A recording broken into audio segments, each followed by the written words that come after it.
வணக்கம் நண்பர்களே, இது ஜோவின் குரலொலி. இந்த வீடியோவில் ராமர் பிரானின் அவதாரத்திற்கு நாரதரின் சாபம்தான் காரணம் என்கிற கதையை இந்த வீடியோவில் நாம் கேட்க போகிறோம். வாங்க வீடியோவுக்கு போகலாம். ஒரு சமயம் நாரதர் தவம் செய்து கொண்டிருந்தார். சிவபெருமானை தரிசனம் செய்து வேண்டிய வரத்தை பெறுவதே அவருடைய தவத்தின் நோக்கம். நாரதரின் நோக்கம் நிறைவேறக்கூடாது என்ற எண்ணத்தில் இந்திரன் சில பெண்களை அவர் முன்பு அனுப்பினார். பெண்கள் பலரும் நாரதரை சுற்றி நடனமிட்டார்கள். எனினும் நாரதரின் தவம் களையவில்லை. பரமேஸ்வரன் நாரதரின் தவத்தை மெச்சி அவருக்கு முன்பு தோன்றினார். நாரதர் விரும்பிய வரத்தையும் அருளினார். தம்முடைய தவத்தை கலைக்க வேண்டி இந்திரன் தேவலோக மங்கையர் அனுப்பிய செய்தி நாரதருக்கு தெரிந்தது. தவத்திலிருந்து மனத்தை திருப்பாத தம்முடைய ஆற்றலை தமக்கு தாமே பாராட்டி கொண்டார். பிறகு பிரம்மாவிடம் சென்று தன்னுடைய பெருமையை தாமே கூறினார். காமனையே வென்றுவிட்டேன் என்று சொல்லிக் கொண்டார். பரமேஸ்வரின் அருளை பெற்றதன் காரணமாகத்தான் நாரதர் இத்தகைய தன்மையை பெற்றிருக்கிறார் என்பது பிரம்மாவுக்கு புரிந்துவிட்டது. அதை நாரதரிடம் எடுத்து கூறினார். ஆனால் அதை அவர் ஏற்கவில்லை.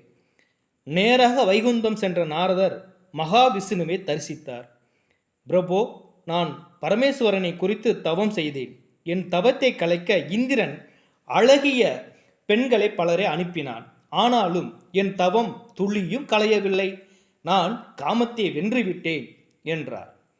மகாவிஷ்ணு புன் சிரிப்போடு நாரதரின் வார்த்தைகளை கேட்டுக்கொண்டிருந்தார். நாரதர் பரமேஸ்வரனின் பரம கருணையால் தான் தவம் களையாமல் பெறாமல் இருந்தார் என்பதை எடுத்து கூறினாலும் ஏற்றுக்கொள்ளப் போவதில்லை. அவரே உணருமாறு செய்ய வேண்டும் என்று மகாவிஷ்ணு நினைத்து கொண்டார். ஓஹோ, நாரதரே, நல்லது. பூவுலகில் அம்பரீசன் மகாராஜாவின் மகள் ஸ்ரீமதிக்கு சுயமரம் நடத்தப் போகிறார்களாம், உமக்கு தெரியுமோ என்றார். நாரதர் இதை கேட்டதும் மகாவிஷ்ணுவை நெருங்கி வந்தார். எனக்கு தெரியாதே, ஸ்ரீமதிக்கு சுயம்வரமா? ஆகா, ஸ்ரீமதி எத்தனை அழகான பெண் என்று வர்ணித்தார். மகாவிஷ்ணுவின் புன்னகை மனதுக்குள் புன்னகைத்து கொண்டார். ஆமாம், நானும் கேள்விப்பட்டிருக்கிறேன். ஸ்ரீமதியின் அழகுக்கு யாரும் ஈடு இல்லையாமே. பிரபோ, நான் இப்போதே பூலோகம் செல்ல விரும்புகிறேன். போய் வரலாமே, விளையாட்டு பிள்ளையாக விடை தந்தார் மகாவிஷ்ணு. நாரதர் பூலோகம் வந்தார். அம்பரீசன் மகாராஜாவை சென்று பார்த்தார். வாரும் மகாரிஷியே, தங்கள் வரவு நல்வரவாகுக என்று வரவேற்றார். நாரதருக்கோ வந்த விஷயத்தை உடனே சொல்லிவிட என்ற வேகம். அரசே, நான் தங்களுடைய குமாரியை மனம் செய்து கொள்ள விரும்புகிறேன். மகாராஜாவுக்கு நாரதரின் இந்த வார்த்தைகள் அதிர்ச்சியை தந்தன. ஆனால் அதை வெளிக்காட்டி கொள்ளாமல், மகாரிஷியே, தங்களுடைய சித்தம் எங்கள் பாக்கியம். ஆனால் விஷயத்தை தங்களுக்கு தெரியப்படுத்த விளைகிறேன். என் குமாரி சாசாத் பரந்தாமனையே மணப்பேன் என்று பிடிவாதமாக இருக்கிறாளே, இதற்கு என்ன செய்வது என்றார். என்னை பார்த்தால் அவருடைய பிடிவாதம் தளர்ந்துவிடும். நீங்கள் கவலைப்பட வேண்டாம். நான் சென்று நாளை வருகிறேன் என்றார் நாரதர்.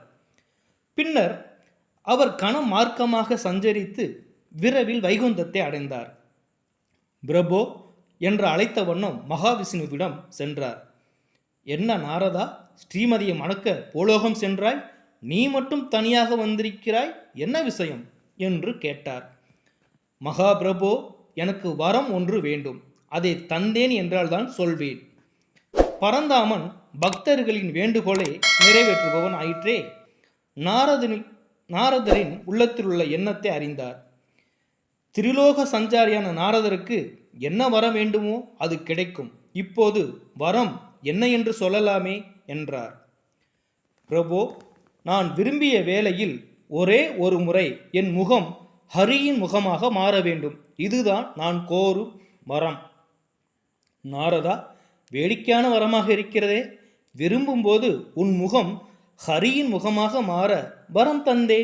மகிழ்ச்சிதானே? பிரபோ, பரமானந்தம். நான் வருகிறேன்.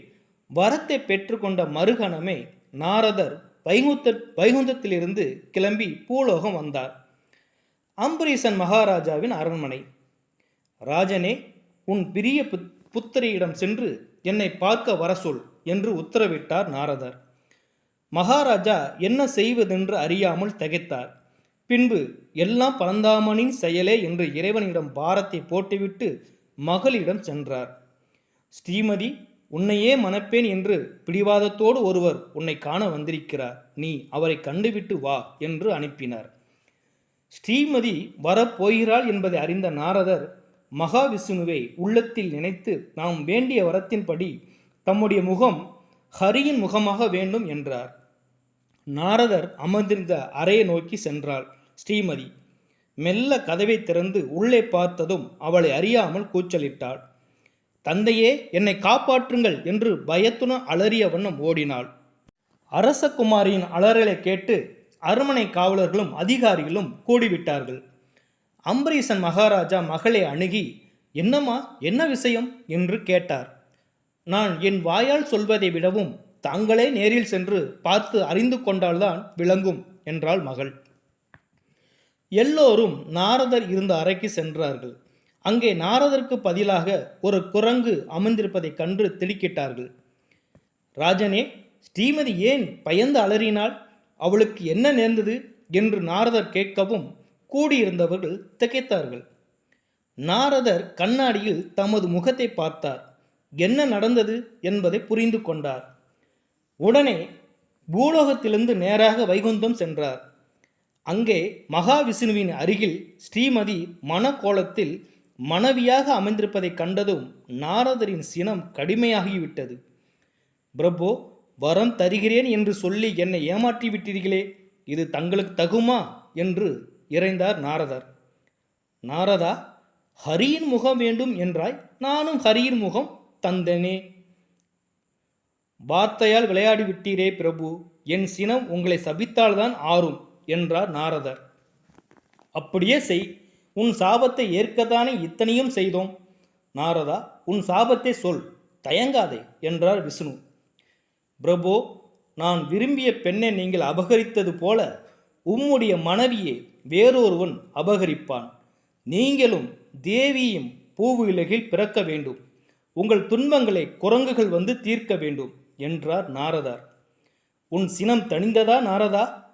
பூவுலகில் பிறக்க ஒரு காரணம் அல்லது சாபம் வேண்டுமென்றுதான் உன் மனதில் இந்த ஆசையை தூண்டினேன் என்றார் மகாவிஷ்ணு. நாராயணா நாராயணா, ஆட்டுவித்தால் யாரொருவர் ஆடாதரோ, என்னையும் தாங்கள் விட்டுவிடவில்லை பிரபு என்று கூறி நாரதரும் நமஸ்கரித்துவிட்டு தமது சஞ்சாரத்தை தொடர்ந்தார்.